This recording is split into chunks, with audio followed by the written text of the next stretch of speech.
Live from the Injured on the Go Just Call Mo studio. It's a blast! It's Orlando's own Tom and Dan.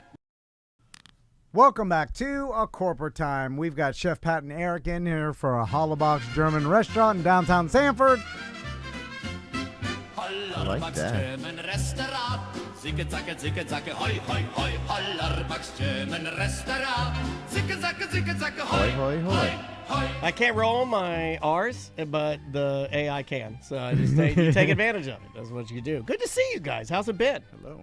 Good, man. How you guys? So you guys mentioned in the lobby that you got a meeting over at the Orlando City Stadium later on today. Hey. And Yeah. I know they just announced that that USL team, the Orlando, is it the Orlando Thunder? Or I don't know what the hell, is going to be playing at Tracy the sent it to me. Hold on. I got Orlando City Stadium, which... Orlando Storm. Storm, okay. Yeah, the Orlando Storm. The Orlando Storm embraces the power, intensity, and unpredictable fury Central Floridians know all too well. This force will unleash its havoc at Inter&Co Stadium. You guessed it. Eric and I are the coaches of the team. I knew it. I knew it. I knew it. That's right. But, and so when I saw this, first I saw some backlash. Some like soccer fans are like, keep American football out of our stadium, which I don't know why they care.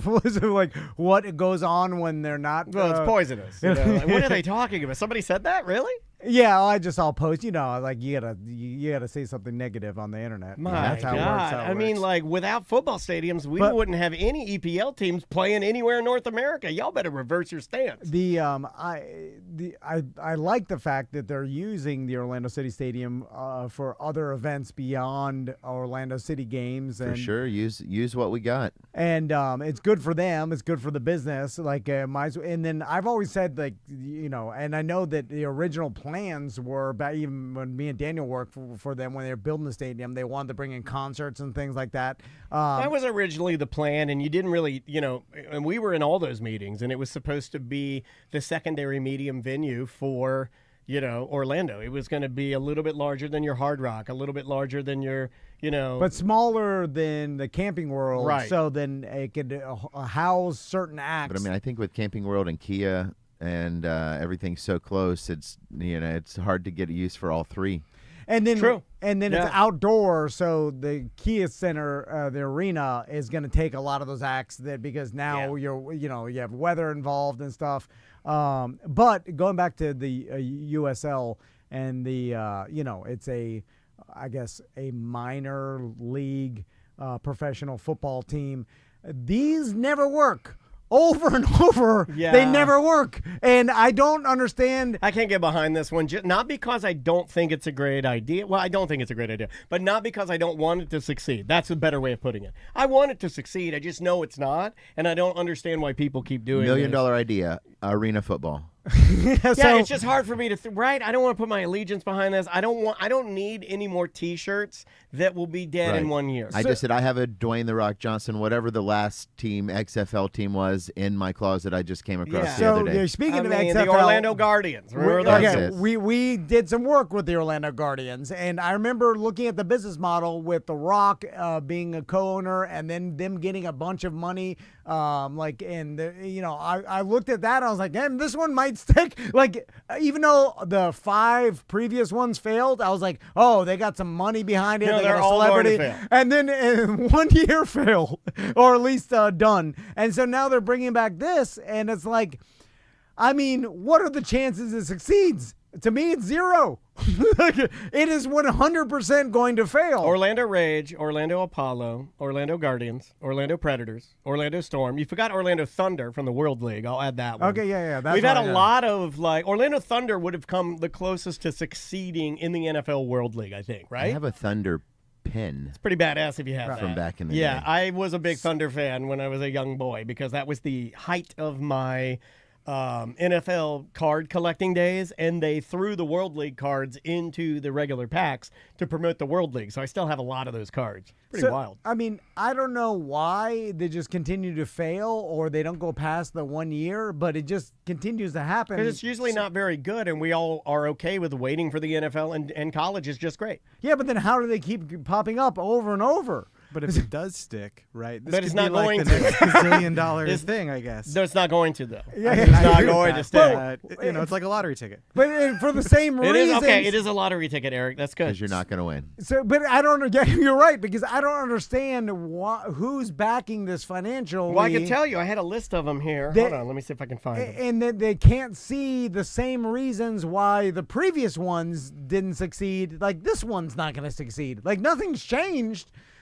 What's changed? We all know that one location that's been like 1,000 different restaurants, and somebody just gets like some gumption, like I'm gonna be the one to turn this spot around. Now, there's a lot of those. Now, okay, the Oblivion is one of those. Here's the thing. The one thing that is different is the venue is different, and now it's instead of being at the Camping World, which was way too Well, big. they made a better choice in the venue. So Yeah. if step one is find a better venue, then I think you accomplished that. But I still don't think it's going to work. Because watching the Guardians at Camping World was horrible. I will admit that It looks empty.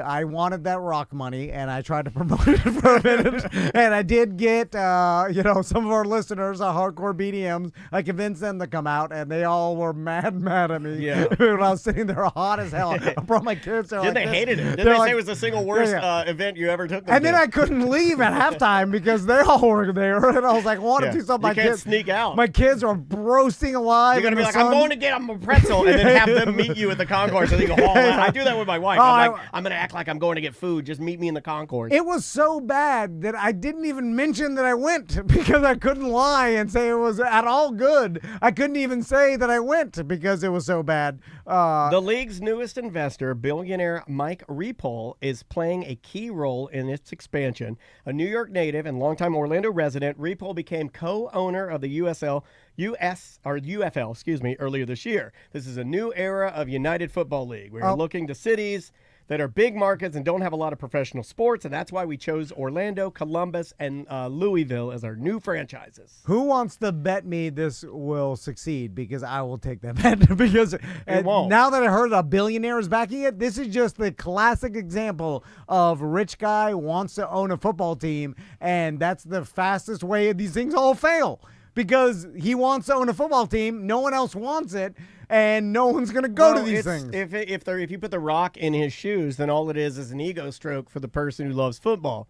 So the easiest thing for you, Trump did this, right? He had a league back in the 80s, and it failed. I mean, like, it's a thing. Yeah, but like, you know where what? you buy a league and you put it out there, and then for 2 weeks, you're pretty cool, and then it fails. The documentary about that was that that league was the. It was successful, wasn't it? Yes. It came the closest. It came they had actually star players. Yeah, Warren Moon played in that league. And they had well-known star players in the league, and other players were thinking about, like, it was the time where the NFL was weak, and this could be competition, and Trump wanted to go directly against the NFL, against the wishes of a lot of other owners, but because I guess he bought the majority stake, he pushed it through, and then once they tried to go up against the NFL and play during the same time, because the whole point was that's what killed it. It was going to be off-season football, and then as soon as they tried to go up against the NFL, the NFL won. But that was the closest there will ever be probably to any competition. Here's a little more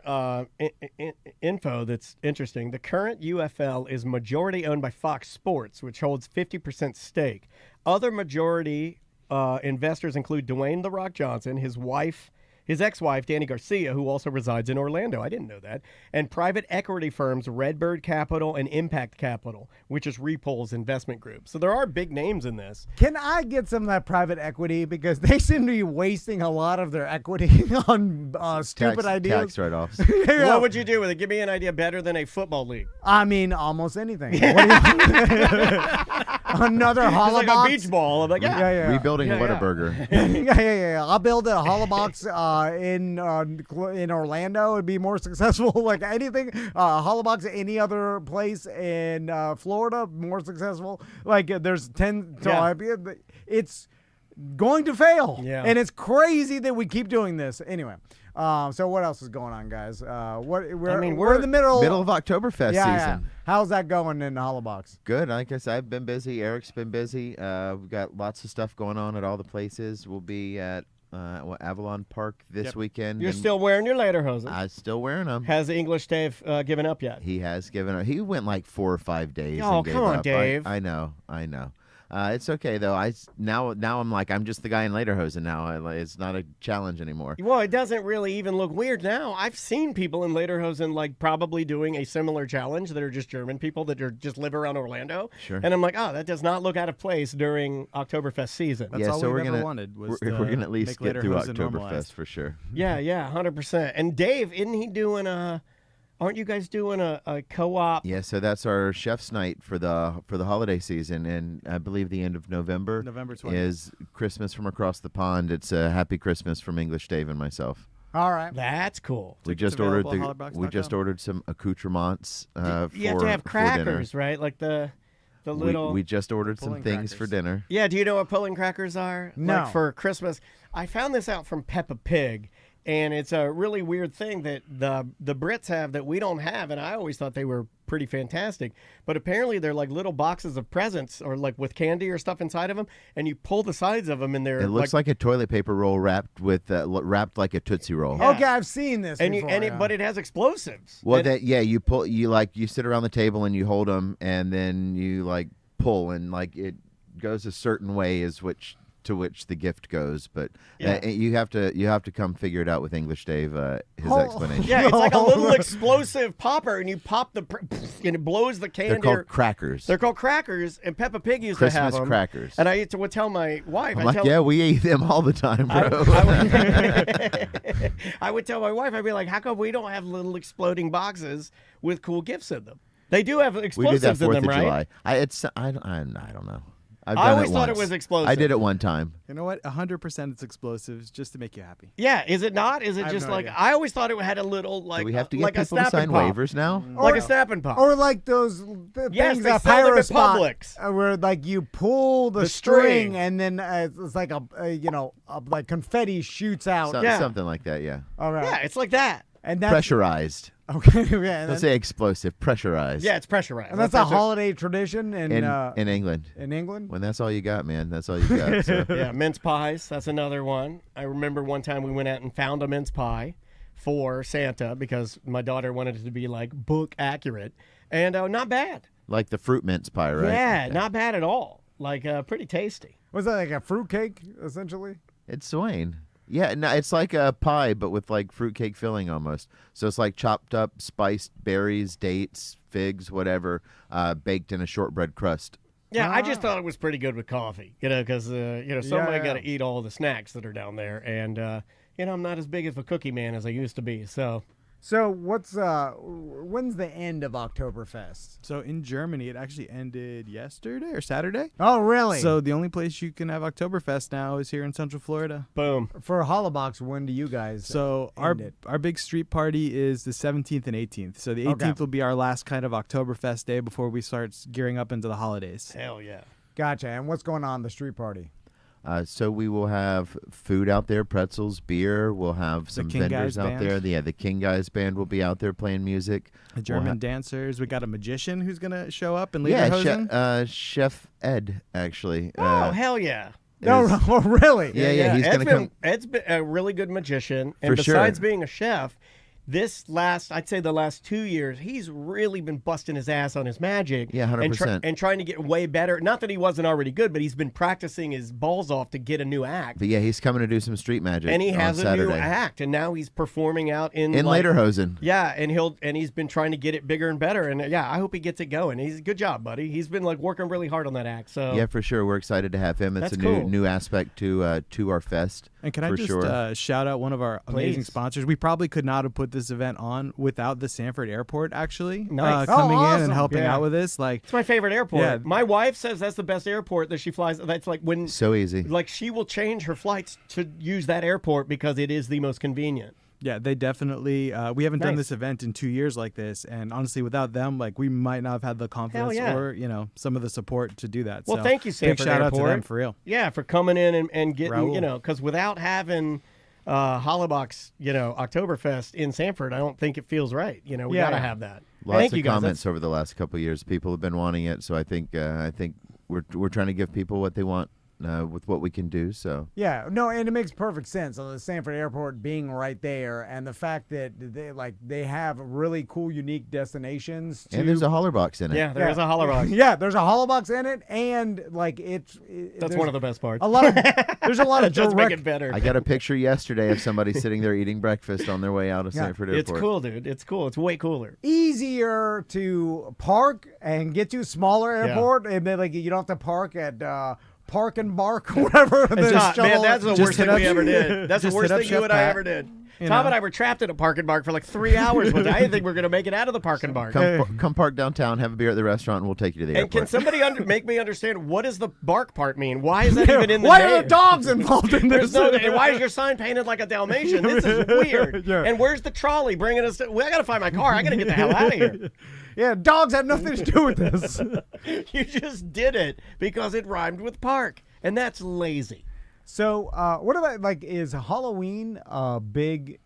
They do Halloween. Yeah. Okay. Wait a second. Yeah, they Did do you make that Halloween. up? Is No, that true? yeah, I don't know. Is Halloween a big holiday in Germany? Not so much. I'd say our more Halloweeny night is Krampus night for sure. Okay. And But Halloween, depending on the day, it's a at-home holiday. It's a go out with your kids holiday. It's not really a go out and eat holiday. So if it's a weekend, it's as normal business. But for the most part, kids are going downtown and trick or treating.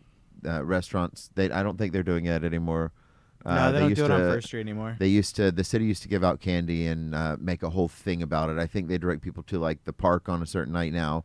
But my kids still go downtown because we live there, so they walk around and trick or treat still. That's cool. it's going to be a big party night, right, in Sanford on Friday. I mean, Halloween's on a Friday. this for week. sure. I know the joint should have a good night, and Burger Box should have a good night. Yeah. With people out celebrating in fashion. So, Pat, you got to come up with some spooky food specials for those. God, can I get the black bunned burgers like they had a couple years ago that make your poop blue? Was that the At Burger Whopper? King, Was yeah, it the Burger Black King? Whopper. Did they make you blue? I Yeah, hadn't like heard- weird green blue. I didn't get any of that though. I did it one time and never again. For a hypochondriac, that's bad. Anything that comes through your green means your food. It's like when you drink too much red wine and forget. Oh my god. Yeah. When you eat beets. Oh my god, Yeah. beets are disgusting. Yeah. They're so good. Pickled beets. Oh my They god. taste like good dirt. Oh my god, they rattle me. They make my spine shiver. Sweet dirt. My wife drinks this drink at First Watch, called a morning meditation, and it's mostly beet juice with a squirt of orange juice on the top of sounds it. I'm like, delicious. just punt that in the toilet. That is trash. You don't like beets, Dan? My mom used to make them all the time. She loved them. My mother loved beets, and she'd always put the eggs in there to make the eggs purple. And my dad and I would see him. I swear to God, it'd make my dad want to kill her. He was like, he's like, this is terrible. It stinks. The whole house was like crap.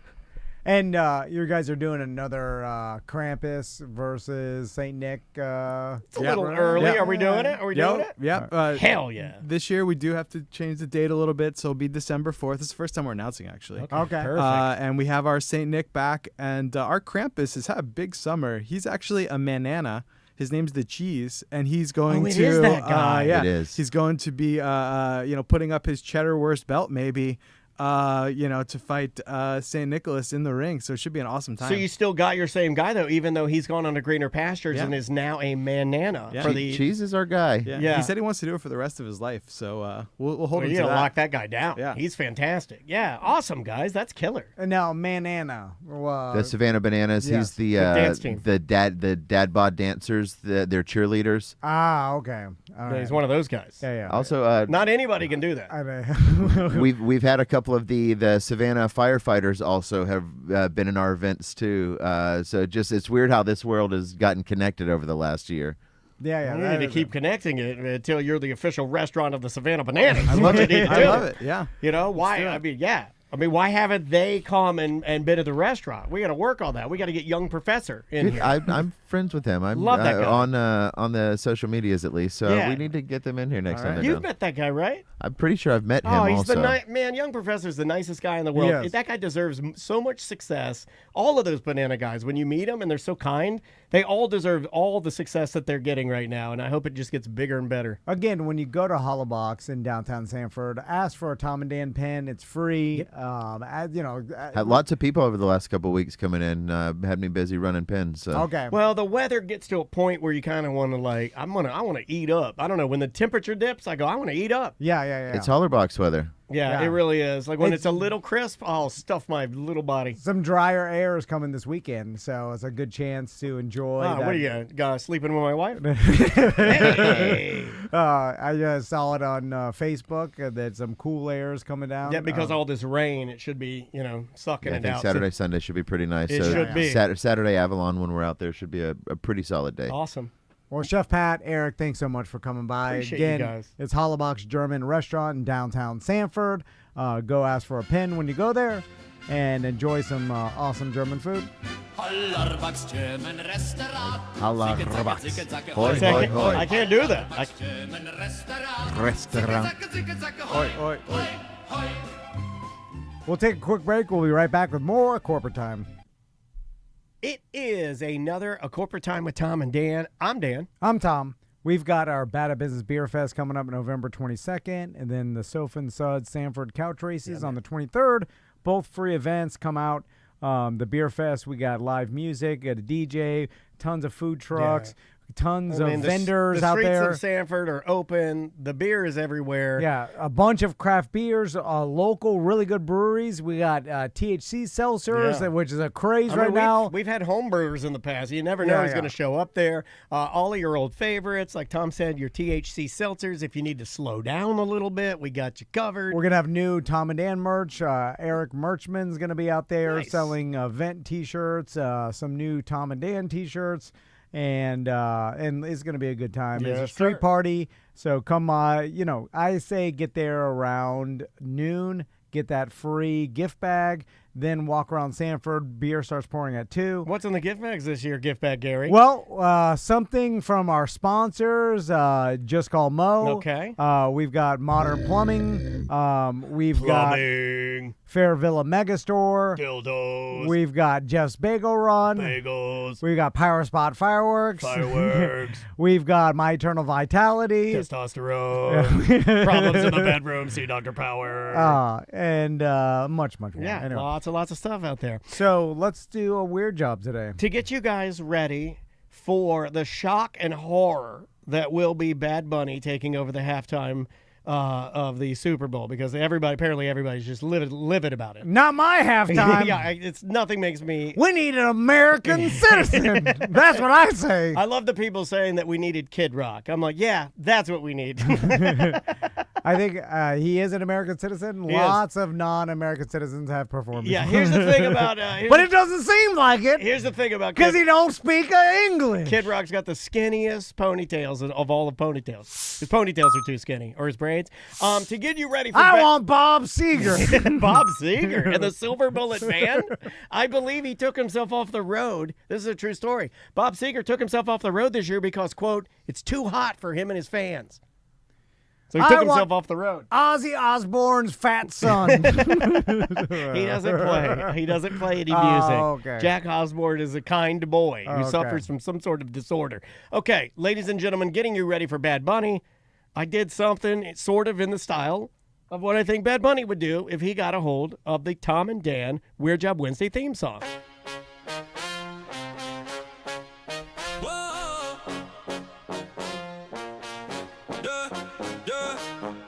Tom wanted to do a bit, he caught it. Weird Job Wednesday. Dad really likes it. Tom says that's bullshit. It's another. Watch your mouth, buddy. Weird Job Wednesday. What are you doing? What is your job? Are you neat? Are you tidy? Are you a fat slob? Do you make lots of money and you sit up in your tower looking down on all the people who are working by the hour? It's a Weird Job Wednesday. Can you see me with my straw hat on spinning to this? I love his straw hat. I watched him live from Puerto Rico. I enjoyed it. Oh, yes, it's Weird Job Wednesday. Just another Weird Job Wednesday. Gracias. Thank you, Tom. I should have changed that to gracias. Thank you. to defend the internet, Yeah. it does not seem like Puerto Rico is part of the United States. Like at first But glance. if you go to Miami, you feel like you are. Well, no. If you go to Miami, you look around, you're like, I could be in Puerto Rico right now. Oh right? yeah, well yeah. That's what I'm yeah. saying. Yeah, Miami doesn't feel like it's part of the United States even more than Puerto Rico. That's what I'm saying. Anyway, so with us today, a fellow podcaster. Yes. Uh, Who isn't at this point, right? from the Who's the Baddie podcast. Hey. Tyler's here. How you doing, Tyler? I'm doing great. What's up, guys? It's so good to see Good you. to see you, man. So speaking of Who's the Baddie, He's the best looking baddie. Can I just say it? Yes, I am. You're the most That's attractive. an I've been insult to dying to Crespo get you on the couch. and Matt. Yeah, well, Crespo's doing as much as he can. Yeah. And Matt is just now, I'm just going to say it. And if this is shots fired, I apologize. But now he's just a broken dad. Why would He's you just say a that? tired dad all the time. Every time I talk to him, every text No, is like, he's oh, fine. I'm so tired. Oh, I'm so tired. Yeah, we're I'm light so on. tired. We don't have a hair and makeup department, and I will say that I also don't have kids, so I think that goes a long way. The kid will get you. Yeah. Write that we'll get down. you. Kids will Yeah, get yeah, you. yeah, They make you tired. Yeah. Especially if they're spicy and fast. Oh, yeah. Oh my God. Oh, No yeah. wonder he's tired. He's running around crazy. He's got a little active baby running around. So, speaking of Who's the Baddie, Daniel's episode is dropping tonight. Yeah. If you listen to this on Wednesday. Yeah. And your episode was on what now? Which movie? The movie that we did is a movie that I hadn't revisited in a very long time, but Yeah. it is the masterpiece, Uh-huh. The Mighty Ducks. Masterpiece indeed. Yeah, and I forgot how much I really enjoyed that movie. And also, to lean in for you guys to download the podcast, and I would urge that everybody like and subscribe Who's the Baddie podcast. That movie is so inappropriate, it's awesome. So go watch it, and Yeah. then listen to the podcast, and just have a lot of fun with us, because that is a darn fine movie. You brought up the fact that little known fact that Jesse Smollett is Jussie, it's Jussie. Whatever his name Jussie is. Smollett is in that movie. That's one of the many things that Yeah. will stand out and hit your brain like, holy crap, no way. There's so many little things in that movie that, and we go, and trust me when I say, we walk through every little yeah. detail of that movie. Crespo lays some knowledge on you that will make you scream and Oh, delight. yeah. Some of that's already been revealed on social media. But if you haven't listened to Who's the Baddie, featuring me, their whole crew, and the movie The Mighty Ducks, please go like and subscribe. So, You know, it's another one real quick. Just sorry, this happens sometimes when I watch these movies to prep. Is that it'll autoplay the next movie, and Mighty Ducks 2 played right after the first one, and so I caught the first 10, 15 minutes of it. But Benny the Jet Rodriguez from The Sandlot is in that movie, and I had completely forgotten that too. So it's They like brought these over things, some of the other famous sports Yeah. kids to play in other famous when you sports kids movies. revisit something after so many years. It's like, holy crap! It's not what you remember. Yeah. Also, like, Also, they were way too nice to Benny the Jet in the 50s for my taste of the accuracy. I'm like some parent of the other Sandlotters would have called Benny the Jet the S word. Benicio. oh yeah, yeah, that's true. That's true. It was the 1950s. Yeah. Call him Benny all you want. We know a Well, Benicio. he when wouldn't we have been see playing, one. I'll tell you that. He wouldn't have been playing. He'd been locked up in the basement of one of those houses. or Not in something. Iowa, anyway. So Tyler, Yes. I actually do not know your job. Yeah, sure. I know that our friend Matt from Who's the Baddie. The tired dad. Suggested that you come on today and talk about your weird job, and I was like, yeah, no problem.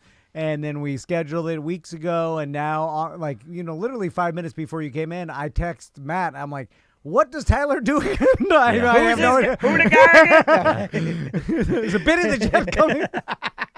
What is your job? What is your job? Yeah, I run into that a lot. I don't. It's unusual. I would say that it's weird too, but really more than anything, it's unusual. I am a clinical rater. If you Googled that, you might come up with a few different labels or titles for it. Sometimes I think that it's an older term now, but it once upon a time was called like a psychometrician or a psychometric rater. A geriatric raider Yeah, would be Pete Carroll. I'll be that. Yeah. That's pretty good. I think that's a solid. I've been working on a Pete Carroll joke all week. He's so old.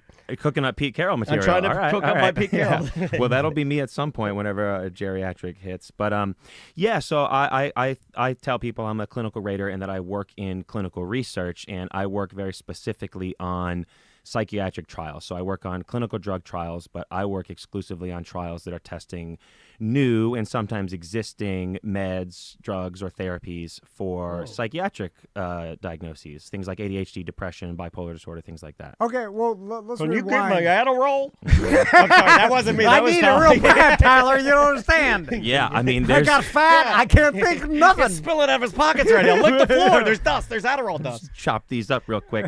Yeah, I mean, you're not wrong though, because like that ADHD meds tend to suffer from shortages, so it really does turn into that. Because we abuse them. That's why. Yeah, because Well- the goddamn crackies got into the system, and they'll do anything. It's like pain pill light to them. And they love filling out all the necessary paperwork and all the stuff I Yeah. don't want to do. Crackies are organized. Yeah.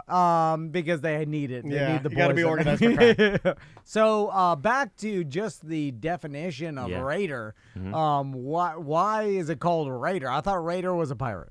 Yeah, a raider. Yeah. This is raider, R-A-T-E-R. That's a great question. Clinical though. buccaneer. Yeah, I would clinical prefer. buccaneer, a swashbuckling clinical buccaneer. Yeah.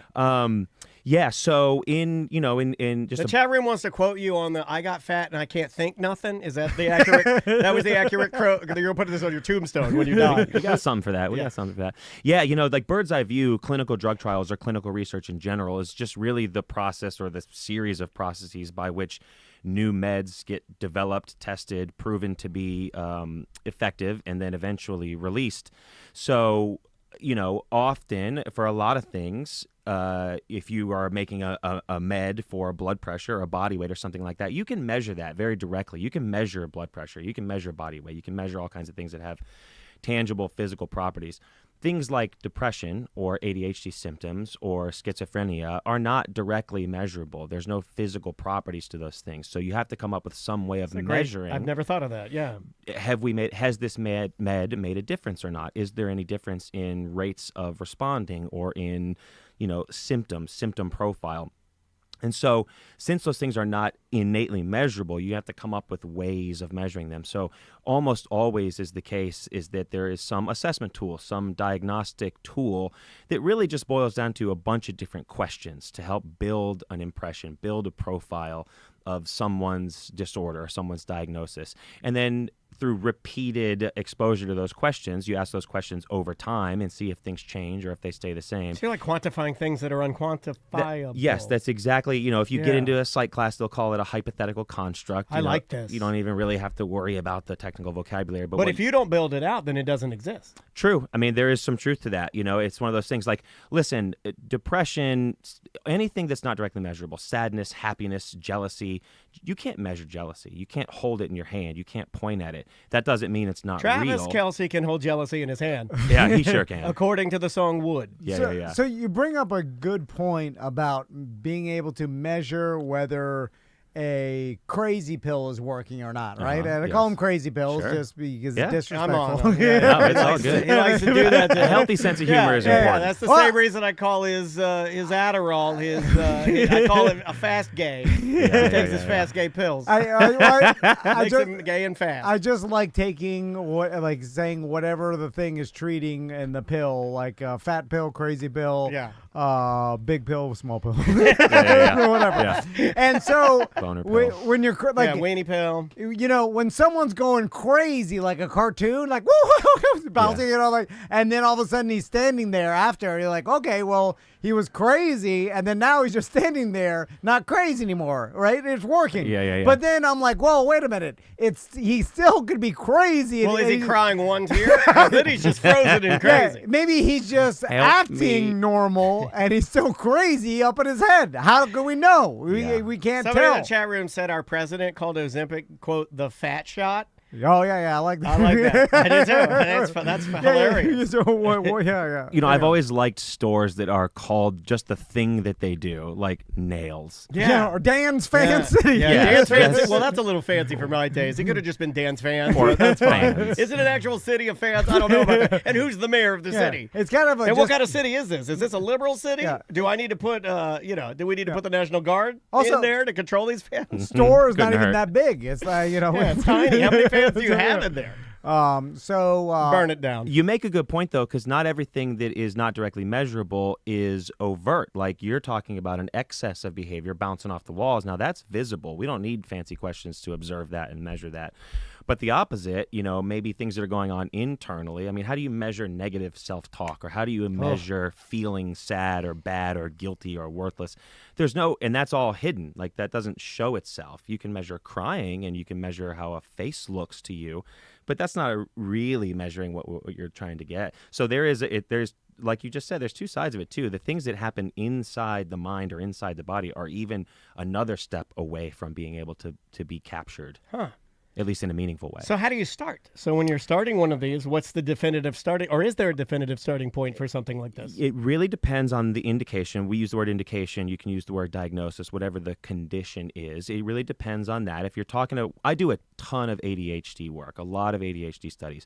So with something like that, you just get into it. I always start my conversations if I'm talking to a parent about a kid, tell me what brings you here. When did you first think of ADHD? When did that? How long's he been not normal? Right, yeah, things like that. Tell me what it's like. And then we start to go from there, and then you start introducing more formal assessment methods like actual, standardized questionnaires. But to answer your question in a broader sense, how do you start? Well, you look at what it looks like when it's, in its natural form. What does ADHD look like? And so you build your questions around there. I see this person really can't sit still. And you notice that more and more in the ADHD population. Well, that must be a feature. So how do we probe for that? How do we ask about that? But we Back should in the ask. old days, you duct tape them to the chair. Exactly That'll keep right. them still. That's exactly right. You stay there until you're, Oh, yeah. So not got the demon in you. Mm-hmm. So essentially, do you do any testing on humans? Is there clinical trials involved? Do you cut any women's bras off like a EMT? How does that work with the clinical trials? Yeah, so I work, that's another great question. So I work Hold on, I got to give him the camera. When anybody says great question, he gets the camera shit. for a couple seconds, and then he has to smile, and I got it. Yeah, no, it is, though. There are so many phases to clinical research, clinical drug trials. Most of them take place before a drug or a medicine or a chemical is ever put inside a body. The first time a med is put inside a human body, we call that phase 1, first in human trials. And phase 1 and 2 really are all about determining safety and tolerability of the med inside of a body. So can they take this? Is it safe? How much can they take? How long does it last in the body? How does the body process it and pass it through? I don't work in those two phases. They're extremely important, obviously. I work in phase 3. And phase 3 is, we call them efficacy trials, which means that you're now testing, does the medicine do what it's meant to do? Does it do what we want it to do, what we're saying it does? We've already demonstrated clinically that it's safe and tolerable. We can put it in a body. There may be side effects, and that's how side effects get discovered or learned about, of course. But we've determined it's safe for a body, so now we're putting it in, and let's see if it actually works at what it's meant to do. So if you're applying that to a schizophrenia subject or a depression subject, then what happens next is obviously different. But how do we get people into that point? Well, through recruitment, either through sharing information, or maybe even a treatment provider recommends, hey, there is some clinical drug trials happening in town or in this site somewhere. It might be worth your while to go explore that. And then from that point, it's even more complicated. Like, you have to go through eligibility. You have to determine eligibility. Is this a good fit for you? Is this trial a good fit for you? Are you a good fit for it? It can be there's a lot of hoops you have to jump through before you're in a trial. But it usually starts with someone seeing an ad, maybe on Facebook, maybe a billboard, maybe on the radio, and they think, oh, that sounds like me, or that sounds like my kid. Maybe I should call and just see what it's like. And that's how I it did starts. this a few years ago for uterine mesh, and I was a good candidate. Yeah. I was an excellent candidate, Why but I had is all there- of my lady parts removed. Yeah. Where's the mesh? You don't want to know where mine was? do? Mine got tangled. How'd you get it in there? Yeah, you I don't know want to where know. it should be. Yeah. Where's Yeah. mine? Mine Is got, it- Why are you putting mesh in there? Get that mesh out of there. So- Oh, stop mashing on man. my. Oh, you're mashing my mesh. Oh. You mesh. The meshy mesh. It's a mesh to mesh. You came to the dumbest show. I love it. I love it You're on the so dumbest much. show. You know what? That I was is gonna so mention perfect. It's that. October. I'm allowed to say Michigan. Yeah, it's Monster Mash season. Monster Mash. I was gonna, Blah. not to totally tangent, but recently we got a review on our new Love Thy Neighbor Oh, show what'd they by a say? professional. What'd they say about me? No, where they said, oh, it's a hit. But they did say that it's like the two grown men on that show are like teen boys. Yeah, I saw that. They're like the I was two like, men what? on the show are like listening to two stunted teen personalities that have been frozen in I'm teendom. like, are you calling me an R word? I think you are. Yeah, you're saying I need to be in a clinical trial. Or do I need to be in a clinical trial? So okay, back to clinical I trials. couldn't love it more. I think when I see people who deny the fact that they're still just a little kid on the inside, like that's who I feel bad for. Yeah, You know what I mean? Well, have also- you guys looked outside? Let's make some jokes. I was like, Exactly. yeah, well, like what adult dudes have you seen that have some sort of super mature, like, I don't know any of honestly, them. Yeah, but honestly. do you know any, who's the most mature adult? All of the dance dads are mature. No, that's a lie. No, they are. They're pretending to be. Well, they're pretending very well Yeah, because yeah. I'm the coolest dad because I still make fart jokes and stuff. I Yeah, am. The girls, they love me, and all the other dads, they all dress nice. They like Maseratis and stuff. I am not that dad. I know who I'd rather hang out with. Me, I'm cool. 100%. Well, I'm not cool, but I am more fun. I'll give yeah, myself yeah, fun. I am yeah. more fun. It has nothing to do with money. I'm the poorest dad. I'm the poorest dance dad. Like, I guess. Guaranteed. Some of these guys got amazing vehicles. Yeah. Like, I guess it maybe is your position in life. Like, if you were a judge or something. Like, Oh, that's a I good know one. lots of immature lawyers. But all the judges, no, all the judges I knew had a really, really dark sense of humor. Yeah. And I've only known two. You have one in your family, do you not? Yeah. He's Is he pretty cool? mature. Yeah. He's cool, but he also used to like hang out with my dad and fish and Who's stuff. more mature of you and I? Oh, definitely me. I think I'd probably give him yeah. that one. Yeah. This is so exciting for me too, by the way, because I've only ever seen you guys individually. So this is like mind blowing. No one ever sees us together. For a while, people time. thought we were the same person. Yeah. I'm gonna shoot my cheek out like Tyler Durden. And I'm And then I'm tired. like, ah! I just blew my cheek Yeah, off. and they're like, "Where's the soap?" And I'm like, I can't make it. I don't know how to make it." Back to clinical trials. Yeah. It seems like anybody involved in a clinical trial has fallen on hard times, right? No, Andrea did one. Oh yeah, that's right. My wife does a lot of these sometimes. the 'cause nerds of the the world. nerds feel like they are helping, and I believe she did a COVID one. Yeah.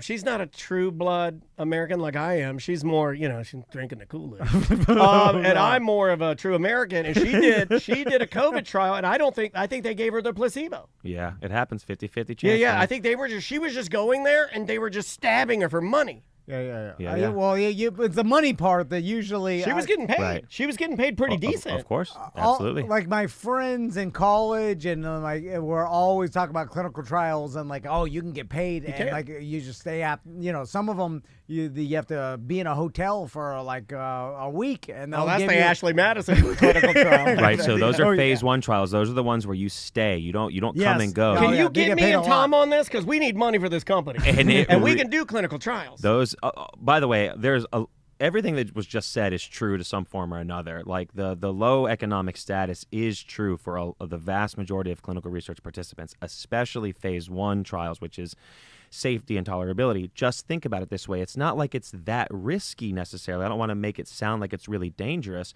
But at the end of the day, you are being asked to put an experimental medication, an untested med, inside your body in exchange for money. Who's saying yes to that? Well, people who need the money, really. You're not getting a whole lot of, And all you suckers that did it after Operation Fast Track. Yeah. I don't know. It just felt like Operation- it felt like screaming that fit my beard. If Operation Fast Track is your way of referencing how fast we moved through COVID, then that is interesting to talk about, because as someone who works in the industry, it can be extremely slow moving sometimes, and it's frustrating. You're like, we could do this a whole lot faster. So that when COVID actually does happen very rapidly like it did, you're like, see, I freaking told you, if we cut out all Right. this BS, like we could actually get through these things quicker. And listen, if it works on one monkey, I'll take it. How's he doing? Is it hair fall out? All of it? Or Yeah, just yeah. a little bit? Yeah, talk to me. How much? I'll take anything Let me see his butt. experimental. Let me see his butt. Let me see his genitals. But- All right, I'll do it. But you're right too. A lot of times there are just like you say, the nerds who just want to feel like they're doing something important, and they're not. I don't know why my wife did that. We don't really talk that much, so I have to ask her. But they're not wrong. It is so important, and I do remind people like that. I'm like, this is extremely legit, and it's very, very helpful and extremely important. She got some Christmas money. So There we was do get a lot of people like that. I think over the course of it, I want to say that she did like 7 weeks of going or whatever. Probably, yeah. And at the end of it, I think I told you this. I want to say she got like $1,300. Yeah. It wasn't like a tiny amount of money. It was like, oh, we Yeah. can buy something yeah. significant with $1,300. Yeah. And she got nothing. It was literally just a fake needle, or it was a real needle, but like nothing in it, I guess. So let me ask you about some urban legends about like medications. Yeah. Because so we're all used to, we live in the United States. Pharmaceutical companies can advertise medications on TV. And we all have laughed for years at watching some sort of medication commercial. And then at the end, they list a huge list of possible side effects, right? A lot of the times diarrhea is one of them, which makes me laugh every time. Sudden diarrhea. Yeah. And then, so over the time of hearing this, I've heard an urban legend. I want to verify if this is true. People have told me, they're like, oh yeah, all those lists that they have to do, they have to legally put any side effect that anybody reports at all, even if it's a normal, like, yeah, guess what? A lot of people have diarrhea. I just randomly If you're taking Sky Rizzy, your teeth may have diarrhea. and then or headaches or like normal everyday problems. But if you had that while you're in the clinical trial, they have to legally list it, even though it's like Wait, just one person? Shouldn't it be 5 people got yeah, diarrhea? well, that's the urban legend I heard. They were like, oh yeah, if one person in the clinical trial had a headache that day, Gary had diarrhea. Gary Yeah. always has diarrhea. Going back to COVID, it's like if you died in a motorcycle accident and you had COVID, they're going to list COVID as the cause of death. Correct. And then everybody's like, oh, yeah, inflated the number. Listen, I also believe anything, any hobo will tell Yeah, me. what would Well- you say to that? I would say up until the motorcycle thing, that is true. Yeah, I mean that almost anything that pops up, they're called adverse events in our world, and all adverse events are reportable and need to be documented and then need to be communicated. You think about it this way: it's like they are over communicating the risk as a proactive defense of if something bad happens. So it's in their interest, the main companies, the people who are marketing these drugs and producing these drugs and ultimately putting these drugs into the world, to acknowledge the risks, and it's in their best interest to over-acknowledge the risks. So, yeah, there's a lot of truth in what you just said, that even things that are extremely rare do get reported as side effects. The other thing that's worth pointing out is that I think there is maybe a belief that in clinical drug trials that tens of thousands of people are participating in these trials. It's not usually that high. So it might be 400 people, 500 people, 700 Oh, it's like radio people. ratings. You think it's 10,000, but it's Yeah. really like 6 people. Yeah, but one represents Yeah. 10, I'm sorry, I'm on 8,000. my caffeine today. Yeah. No, so I'm high a little bit. But yeah, no, I mean, it's everything that happens that's unexpected or that's adverse, even very mild things, maybe a mild rash or maybe something that's completely unrelated. I have a lot like of rashes. I have. And they have to still report that. So that is technically, I thought it was an urban legend, Yeah, but it's no. actually true. Yeah, and so But it'll make the commercial? absolutely make the commercial, and it makes you ask yourself, what do I want to do with this information? They're listing all these side effects. Do I need to take it all seriously, or do I think, well, that might have just been one person out of 700. I don't really have to worry about it. You kind of caught Well, what two minds a what little makes bit, me but- as You one had of a your mountain melt from Ale House. Of course Exactly. you had diarrhea. Exactly. No, did dude, you you're have not a even- Western bacon burger? I mean, that might explain the GI issues. like- It's a Hardee's Monster Thick Burgers. Those are the best ones. You That's know like what I'm saying? early 2000. You know what it makes me think? Look at the bigger picture here. If you and I get in a clinical trial, we have to think of something so unique that if we say it, it'll make the commercial, and then we'll know when we see the commercial, we're like, we did it. So like seriously, it's like a troll. So when you see like Sky Rizzy has like anal bleeding, they're like one guy. He didn't have that. No, he didn't Yeah, have that, but he put that in there so when he heard it, that's me. I'm Gary. So another thing that I often laugh at the end of like pharmaceutical commercials is that they'll say like, if you are allergic to Sky Rizzy, do not take Sky Rizzy. It's hilarious. And then you're like, well, how would I know, Rizzy? If I've never taken it, then I don't know if I'm allergic to it. So your warning, don't take it if you're allergic to it. seems foolish. It's by far my favorite thing. All right, so It's the why do they most- do it- that? I have no idea. It is so stupid. I think that is, like we just said, it's Is it like a legal thing? Yes, it's just the epitome of cover your ass. You know what I mean? Like just prevent things before. I don't know, but that one is so dumb. It makes me laugh every time. It's even more ridiculous. Like if you're allergic to this, then you know you're allergic to it. Do you need to be told? Don't take something you're allergic to. I Well, would the rather TV them- told me to. It's just unbelievable. I would rather them say, like, if you're allergic to Skyrizi, keep taking it, Yeah. but consult your You doctor. never know. It's like, yeah, all right, One I'll more I'll time. gamble it a little Yeah. bit. Let's talk about, we just touched on it, Tom touched on it, Skyrizi. Names. There are a lot of dumb names, and then they go and they spend a lot of money to take said name and then license a very popular song and then fit the name into it.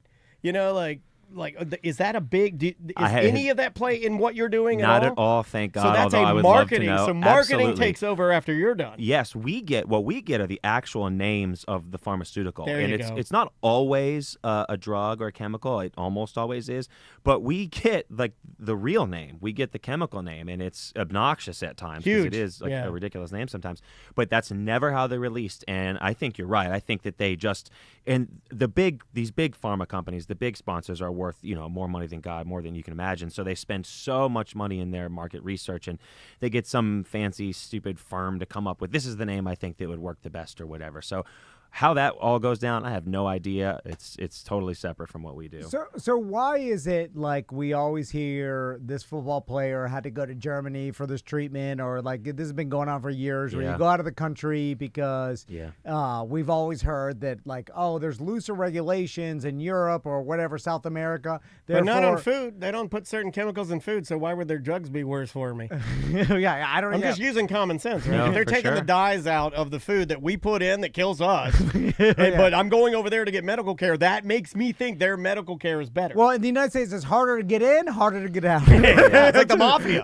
yeah. I think the reality is there's not a whole lot of common sense in the answer to this question. Can't make Okay, sense yeah. of nonsense. So do we have just stricter regulations to be able to even get a Yes. drug on the market? Yes. Okay. I think that's as simple as you can put it, is that we are more highly regulated than anywhere else in the world as far as I know, and it is an extremely highly regulated industry. And it is that regulation due to public safety or due to drug companies wanting less All the money. competition? Yeah, that's exactly where I was Because driving. If I was the czar of podcasting, I would make it real hard to get new podcasts out there. Yeah. Because my Also- podcast would be more popular with less competition. Also, if you were the czar of podcasting, I'd appreciate if you wouldn't dress like Hitler. Oh my God. Well, that's what I thought a czar was. He dressed like a full czar. I'm like, that's way inappropriate. You cannot wear that czar of podcasting. Just wear a suit.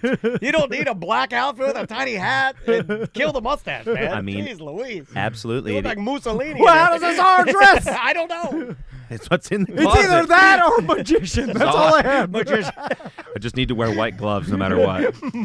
So is it because of public safety or because they want Well, less competition out there for drugs? It would be both. Let's take the first one, though. It's obviously in their interest. If you are manufacturing medicine, drugs that go into a human body, it is very much in your best interest, whether it's altruistic or not, for that to be a good, effective, safe med. If it's not, how are you ever going to sell it? How are you ever going to be profitable if the thing you make doesn't work? So public safety is definitely the overarching factor here. But the other thing definitely exists, too. It is worth noting that not all sponsor companies, not all pharmaceutical developers are the big boys. Like Eli Lilly, Moderna, Pfizer, they're enormous. They have more money than you can imagine. They have a lot of clout, a lot of power. They lobby their asses off to control the industry the way they want to. Eli Lilly sounds like he would have known Orville Redenbacher, right? And they would have had like competing general stores. That's what it does sound like. I'm Eli Lilly. Perfect. See? That's I perfect. You mean- could go for that.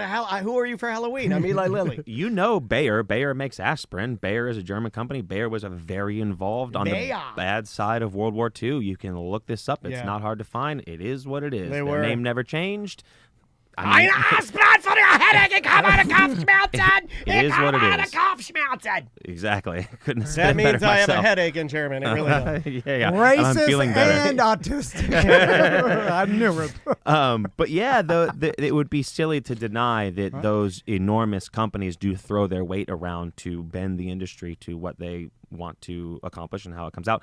But like I said, not every sponsor is like that. Not every sponsor does have that clout. So, which is, I think, to bring it a little bit back to the coolness of the kind of studies I work on in the psych space, we see a lot more of the smaller ones because we are starting to, the industry as a whole is starting to dip its toe into alternative therapies. So I get to Is work. cannabis considered an alternative therapy? Very much so. Where does that rate, or is it frowned upon where you're at, or is it like, look, we're just going to test all of it, we still have our job to do? Whatever the opposite of frowned upon is. Gotcha. Like this industry, we are people that work in this industry I think care a lot, especially in the psych space, care a lot about solving these things and working towards better outcomes. And the pill era, the pharmacological intervention era that we are all a product of is not perfect. It's far from it. And there is a lot that could be better, that could be improved. Now, the pharma companies obviously want to do that too. Sure. But alternative therapies are clawing more and more of that space back. And at the site level and at any level, really, we're all for it. And cannabis, yes, absolutely is. One of the coolest studies I've ever worked on was a social anxiety study. And we call it the IP, the investigational product, or the drug in that case, was a mega dose of CBD. Now, when you get CBD out in the stores around here at like a farmer's market or whatever, you might get 40 milligrams, 50 milligrams. This was 2 500 milligram sublingual doses. Good God. Right into the mouth twice a day. So it's 1,000 milligrams. So it's a gram of CBD every day for social anxiety. And I'm always blinded. I don't know if someone's on placebo or not, obviously, to do my job well. But sometimes you can really tell. And this was a study where you could really tell who was on placebo and who wasn't. So, yeah, we're give someone 1,000 milligrams. Exactly. You're like, that guy's chill. He's going to eat on it. That guy took the water. I know. I can do this all day. Exactly. It's so funny, too, because they're always trying to guess. So, like, I hear this all the time. I'm pretty sure I'm on the placebo. I'm like, okay. You know what I mean? We still got to do your thing. you... Also, anytime they list any sort of like legit medical benefits that cannabis offers, I always say, yeah, right. I don't believe it. Well, we do too. Because a lot of the things that they say cannabis is treating things. Let's just stick to one of them, like anxiety. Sure, I think for some people, when you're stoned, maybe your anxiety takes on a different form. However, cannabis accelerates. Mine takes on the form of Gilbert Godfrey trapped in a bank vault. So when screaming for help. Yeah. So when someone says, "Oh, it's for my anxiety," I'm like, you don't say anything, but I'm like, no, it's not. Yeah. Mine, I stopped saying that, just so you know. I don't say that anymore. People are like, why do you have medical marijuana? I was like, because it's the only way to get high legally. Yeah. Right. I feel like a guy trapped in a tugboat in water. Yeah, how's that anxiety treating you? This doesn't help anything. Have you ever been doing a trial where you're testing a drug and you have the specific compound name, the real chemical name, and you realize in doing it that, well, this is not working at all? Have there ever been any that like do an about face pretty quickly because maybe it just wasn't? Yes. Yeah, I was going to say, because that's probably what makes your job interesting is that it's all over the place different, because I can't even put a number on how many different chemicals might be used, because sometimes you find these things by accident, right? Yes. Oh, yes, very much so. Yeah, so many great breakthrough discoveries were completely unintentional. Just like they're using it for something else, and you look, because I'm on something now that was like never, like I'm on something just to calm my stomach, but it's a pill that it's a benign. She described it as a benign medication, meaning it doesn't do anything to my bloodstream, but it will coat my stomach somehow, and it was never intended to use that. Right. But they found out that it works great for this, and they're like, here, we're going to put you on. It's no big deal. Definitely. And I'm like, okay. Yeah. So we refer to that as off-label use, and so what that means is that you're using it for some indication that's not on the label, which you shouldn't be doing in like life. However, in trials, the manufacturer or the maker of this med would want to add that to the label. So if you're going to add a new thing to your label, you got to go through it all again and see if it does what you're supposed to do. But that happens a lot, where you discover this thing that's made. I'm just making stuff up right now, so don't quote me. But this med that's for blood pressure medication. Actually, we can use a real one. Viagra was a blood pressure medication. Viagra was an accidental discovery. I have this raging boner. Well, that's an adverse event. That's a side effect. Well, maybe it's not a side effect. Now, Maybe we did want to they- make that. I'll the pay effect. for that. Yeah, exactly. I wonder though if they did say that, if they're like earlier on, if there had been a commercial, or if you were reading, it would be like, Yeah, I wonder. if you're taking, and maybe it had a different name, like if you're taking XJ5 180, you may get a priapism, or you may get an erection that you did not expect, and Yeah, yeah. you know, an unpredictable erection. Well, back to the is it for the good of the world or is it to make a profit question? It's definitely both, but it would take a fool to not see the writing on the wall in that scenario. If you have a bunch of contrived erections in the male population of your experimental med or whatever, I think that's a good place to Oh, pivot. that guy was probably drew a $$ sign on his yellow legal. Exactly. He's like, wait a minute. Oh my God, I'm rich. Yeah, But- like but- imagine how much that must have felt, because like you're trying to have these blood pressure, these big fat blood pressure turns, and you're like, well, I can't do nothing for they're them all because they're dying gonna off. eat, they're gonna drink, they're smoking their cigarettes, and they're addicted. But you know what else they're addicted to? Boner. Yeah, I'll And sell that. I'm rich. Can't get enough of them. Oh man. I like it when a medication meant to treat, let's say, restless legs causes gambling addiction, which I'm like, what the hell? the really weird ones, yeah. Where it's like, It attacks some part of your brain. and then you find out, you're like, oh, this must be one of those things where one person reported it, and you're like, no, this is actually It's the gambling drug. like lots of people have experienced like impulse control while taking this drug, and I'm like, that is bizarre to me, because like all of a sudden you're like, all right, well now it's essentially messing with your personality. Or like, you know, like. Well, I would say or- it's just opening and closing gates that shouldn't be opening and closing. And Yeah. if your personality lends yourself to that, you're going to go running for the casino, baby. yeah, You so know? yeah, Yeah. like you're like Yeah, something. or cheating on your wife or drugs or whatever it is. And it does open and close those gates too easy. And that's harder to understand individually, other than like a rash or diarrhea. You're like, I know what that is, but like, why am I like all of a sudden to feel like I need to gamble? yeah. that's Or bizarre. I want to abandon my family. The brain is a very mysterious thing, and we don't know anything about it. I mean, we know a whole lot, but really we don't know anything about it. And so things like that, like I think those are both good analogies. Like you just never know what the effects are going to be, or what part of your personality that doesn't exist yet or that's dormant might come alive, or anything like that. So what is the process after? Okay, it goes through a clinical trial, and then like, you know, no one died. There wasn't that much adverse effects for it to get denied. And I guess let's go there. Like, what things could happen to get the drug denied from going to public? Like, how is it like a checklist of how many serious side effects, or what is it would cause a drug to be denied to be released to the public? I can't prove this, but I would strongly suspect that the side effects are push throughable, that you would push through that kind of stuff to get your drug to market if it works. So the answer is it just not working. Like one of you said a moment ago, do you ever get to this point where it's like obvious this thing ain't going? It's not going to go. It's just not working. And yes, I've worked on a couple trials in the last couple years or so where it's even blinded like I am, it becomes abundantly clear this thing is not doing what it's meant to do. I worked on one study that was an ADHD med again, and their ADHD meds have been pretty well figured out. I think the game now with ADHD meds is how can we get them to work for a longer period of time with less side effects including things like I just don't feel like myself, or I feel like a zombie, those kinds of things. And so there are new ADHD meds, attempts at new ADHD meds, and we worked on one of them, and it didn't do anything. And the writing on Can you get me and Tom some of that? and the writing is I'll on the tell wall. you. I'll be the at some point, judge of this. and that is really what will bring a drug down. Is it just doesn't work. Like internally at your job, like how much like lock and key are some of these drugs in, as far as like, I bet you it's know, tight. making sure, because you're handing them out to a bunch of people. Do you have to do the old like insane asylum? Make sure that they open. Let me their see your mouth. mouth. After You got to they use you got to use the flashlight on your cell phone. Yeah. So they're not smuggling. Like, Yes. how much All of it. security is all involved? A lot, as much as you would imagine, and probably more. Now, it depends on the drug, really. Like in phase 1 trials, I used to work on phase 1 trials, and that really is Dude, you would love it. It's the craziest thing ever. It's like it would be an insane reality show to like make a reality show out of phase 1 trials because you stay there. It's like a Twilight Zone motel. Oh, hosted by Phase on Love. It's exactly. Right? Phase one by Phase on. Yo, Phase on's Phase 1 on VH1. Oh, I'm See, now we're cooking because I would watch literally that. crush, dude. I would watch that. on Phase 1 on Phase VH1. 1. It's Phase Phase 1 with Phase on Love on VH1. Hosted by Phase 1. Yeah, so that happens a lot in the phase 1 scenario where you are checking tongues and stuff like that, like make sure you took the med or whatever.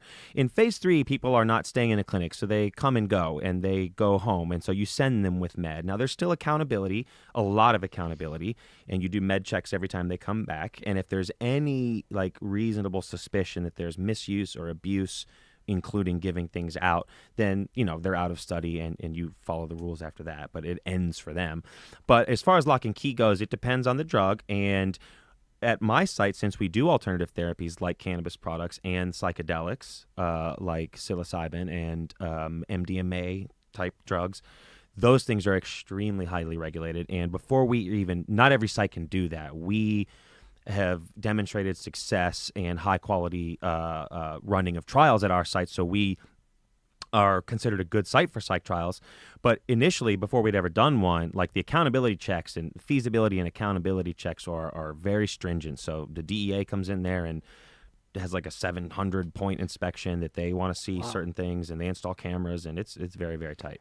I'm curious that Tyler, if you believe some of the conspiracy theories that are out, and they're easy to believe because it's basic capitalism, and so like the conspiracy theory is kind of like the guy that invented a car that worked off water that mysteriously disappeared, and everybody's like, oh, it was definitely big oil that killed this guy because he had this invention that would have destroyed an industry, right? Yeah. So then that type of conspiracy theory lends itself to the pharmaceutical companies, where people have suspected that there are cures to certain diseases out there. Yeah. And those pharmaceutical companies withholding them or bought them and not release them, or don't Slowing want them, altering yeah, them. Like, yeah. you don't want a whole nation being cured of their diabetes or their cancer or these chronic illnesses that these pharmaceutical companies make a ton of money selling medications. Because where will your TV shows go?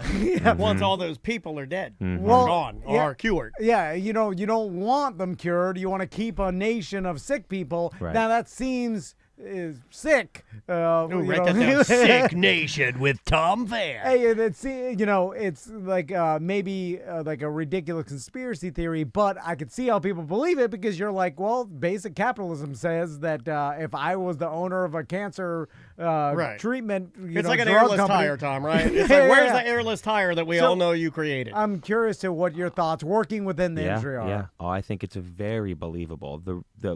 Where I stop short is I ask myself, what is more valuable to, let's just call them the big, powerful elite? Is it more valuable to have a population that is sick, or is it more valuable to have a healthy population? And I just can't convince myself that a sick population is more valuable than a healthy population. Easier to beat up, though, and control. Maybe lots of things, and maybe I'm wrong about that. But when we're talking about stifling good meds or good treatment options, to me that seems like a denial of future riches. If you have something that works, if you've developed something that works and can fix lots of people, you want to sell that. You want to find the value in that. And so the conspiracy that things like that are around and known and pushed down is a bridge too far for me. However, I do think that the real truth is that maybe those things never really get off the ground, because it would take a whole lot of investment and money and energy and resources to possibly discover that they don't work anyway. So why would we do that if we're the big boys? Why would we do that when we just have a thing we know already works well enough? It's not perfect. It's just not worth our time to investigate new stuff. So screw it. Maybe, yeah, the cure for something is out there, but we're not going to find it because we have a thing we like already. Which kind of brings us back around to a question you asked earlier about, is it for the good of the population or for something else? The smaller sponsors, the smaller companies, pharma companies, the ones that look at alternative therapies like psychedelics, they really are the good of the people type joints. They really are interested in, can we find a new way of treating these problems?